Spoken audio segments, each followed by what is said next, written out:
So, what are the alternatives? Conservative and Lib Dem have claimed there aren't any at all, whereas Labour on the other hand, backed by several financial organizations, propose a number of solutions.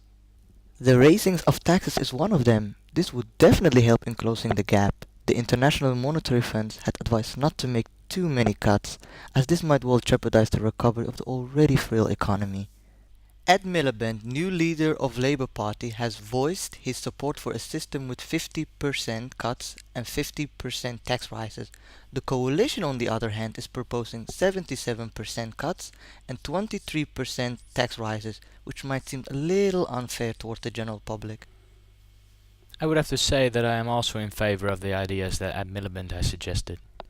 Labour also favours spreading the cuts over a longer time period, so the public won't feel the sting of the entire cutting in one go, but more gradually.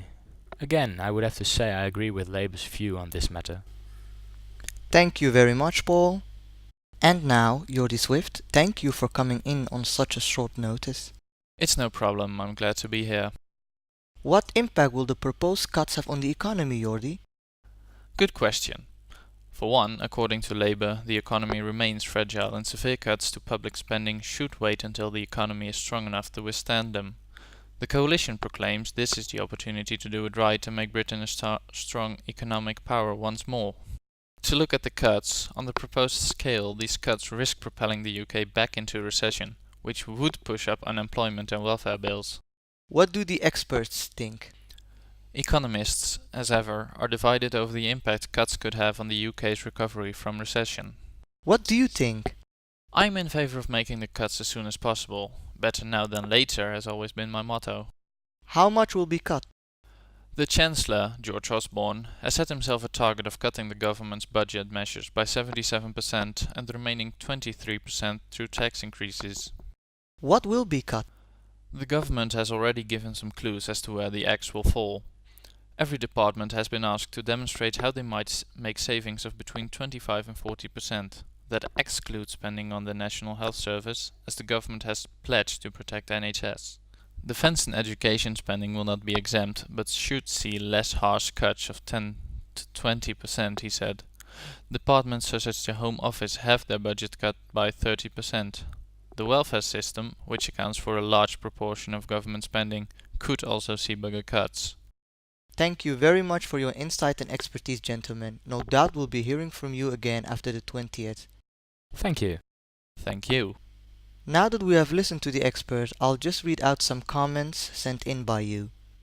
Charlie from Norwich says that the cuts are necessary. The government has to tackle the deficits now. People who are denying this need to wake up and see the light. If we don't do anything about our debts, our children will pay for it. Yes, it's going to be very difficult and painful for some people, but these are difficult times. People should realize that. Judy from Birmingham says that she agrees with Ed Miliband's 50-50 split in cuts and tax rises because that is the fairest and we're all in this together. I can't see how the Conservative and the Lib Dem think we could possibly pay any more. That's all from us today. Back to you, Connor.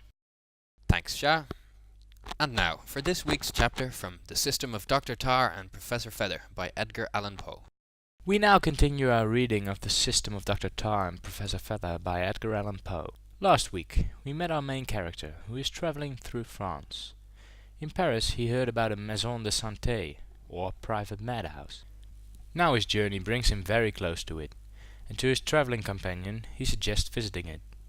His companion agrees to introduce him to the superintendent, Monsieur Maillard, but he will not join him to visit. Then Monsieur Maillard lets him inside and leads him into a small parlour, where a young woman is singing. Being familiar with Monsieur Maillard's way of running the maison de santé, he doesn't know whether she is a patient or a sane person. And here we continue. No, oh no, a member of my family, my niece, and a most accomplished woman. I beg 1,000 pardons for the suspicion, but of course you will know how to excuse me. The excellent administration of your affairs here is well understood in Paris, and I thought it just possible, you know. Yes, say no more, or rather it is myself who should thank you for the commendable prudence you have displayed. We seldom find so much of forethought in young men, and more than once some unhappy contretemps has occurred in consequence of thoughtlessness on the part of our visitors.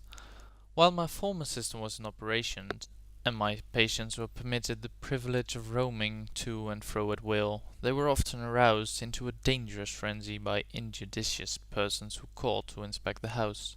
Hence I was obliged to enforce a rigid system of exclusion, and none obtained access to the premises upon whose discretion I could not rely. While your former system was in operation, do I understand you then to say that the soothing system of which I have heard so much is no longer in force? It is now several weeks since we have concluded to renounce it forever, yes. Indeed, you astonish me. We found it, sir, absolutely necessary to return to the old usages. The danger of the soothing system was, at all times, appalling, and its advantages have been much overrated. I believe, sir, that in this house it has been given a fair trial, if ever any. We did everything that rational humanity could suggest. I'm sorry that you could not have paid us a visit at an earlier period, that you might have judged for yourself.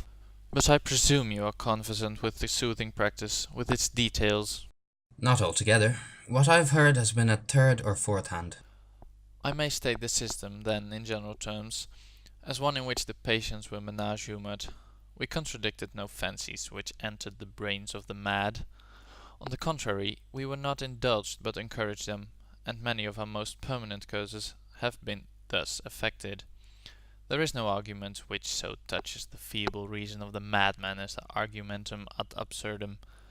We have had men, for example, who fancied themselves chickens. The cure was to insist upon the thing as a fact, to accuse the patient of stupidity in not sufficiently perceiving it to be a fact, and thus to refuse him any other diet for a week than that which probably appertains to a chicken. In this manner litter, corn, and gravel were made to perform wonders. But was this species of acquiescence all? By no means. We put much faith in the amusement of a simple kind, such as music, dancing, gymnastic exercises generally, cards, certain classes of books, and so forth. We affected to treat each individual as for some ordinary physical disorder, and the word lunacy was never employed. A great point was to set each lunatic to guard the actions of all the others. To repose confidence in the understanding or discretion of a madman is to gain him body and soul. In this way we were enabled to dispense with an expensive body of keepers. And you had no punishments of any kind? No, none. And you never confined your patients? Very rarely. Now and then the malady of some individual growing to a crisis, or taking a sudden turn of fury, we conveyed him to a secret cell, lest his disorder should infect the rest, and there kept him until we could dismiss him to his friends.